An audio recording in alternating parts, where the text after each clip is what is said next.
জন্ম দিয়েছ তুমি মা, তোমার হাত ধরে শিখেছি হাঁটা চলা।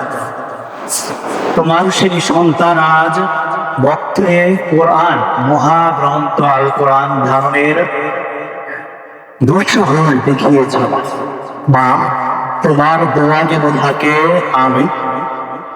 মাশাআল্লাহ, জাযাকাল্লাহু আহসানাল জাযা, বারাকাল্লাহু ফি ইলমিহি ওয়া হায়াতিহি। এ পর্যায়ে বাংলা বক্তৃতা নিয়ে আসছে অষ্টম শ্রেণীর ছাত্র নাঈমুজ্জামান। আসসালামু আলাইকুম ওয়া রাহমাতুল্লাহি ওয়া বারাকাতুহু।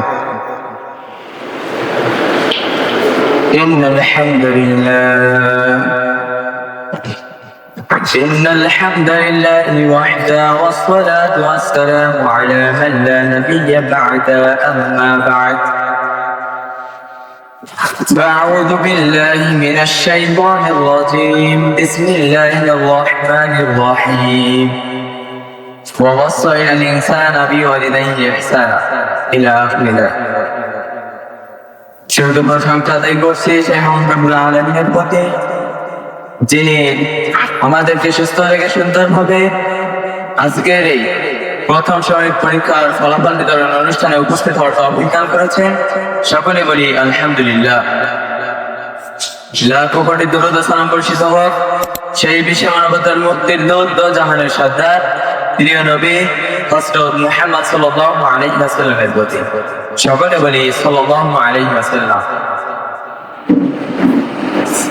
আজকের এই বিশেষ দিনে আমার বক্তব্যের বিষয় হলো পিতামাতার সাথে সদ্ব্যবহার। তা সুন্দরভাবে উপস্থাপন করার চেষ্টা করব ইনশাআল্লাহ। পিতামাতার সাথে সৎ ব্যবহার করা, তাদের সাথে নম্র ভদ্র ভাষায় কথা বলা, তাদেরকে সম্মান করা পৃথিবীর সব থেকে উত্তম কাজসমূহের মধ্যে একটি। আল্লাহ তাআলা কুরআনুল কারীমে সূরা লুকমানের 14 নম্বর আয়াতে বলেন, ওয়াসাইনাল ইনসানা বিওয়ালিদাইহি ইহসানা, আমি মানুষকে তার পিতামাতার সাথে সৎ ব্যবহারের নির্দেশ দিয়েছি। পিতামাতার সাথে সৎ ব্যবহার বলতে আমরা কি বুঝি? পিতামাতার সাথে সৎ ব্যবহার বলতে কি আমরা শুধু তাদেরকে খাওয়ানো, টাকা পয়সা দেওয়া এটা বুঝি না। পিতামাতার সাথে সৎ ব্যবহার বলতে তাদেরকে সম্মান করা, তাদের সঙ্গে মুখ ভার না করা, তাদের সেবায় নিজেকে নিয়োজিত রাখা, তাদের জন্য সর্বক্ষণে সবসময় দোয়া করা। রব্বির হামহুমা কামা রাব্বায়ানি সগীরা, হে আমার রব, তুমি তাদের প্রতি তেমন ভাবে দোয়া করো, দয়া করো যেমন ভাবে তারা আমাকে শৈশবে লালন পালন করেছে। এক ব্যক্তি রাসূলুল্লাহ সাল্লাল্লাহু আলাইহি ওয়াসাল্লামকে জিজ্ঞাসা করলো, হে আল্লাহর রাসূল, আমি পৃথিবীতে সকল মানুষের মধ্যে সর্বাধিক সৎ ব্যবহার কার সাথে করব? উত্তরে তিনি বললেন, তোমার মায়ের সাথে। লোকটি দ্বিতীয়বার আবার জিজ্ঞাসা করলো, তারপর কার সাথে সৎ ব্যবহার করবো?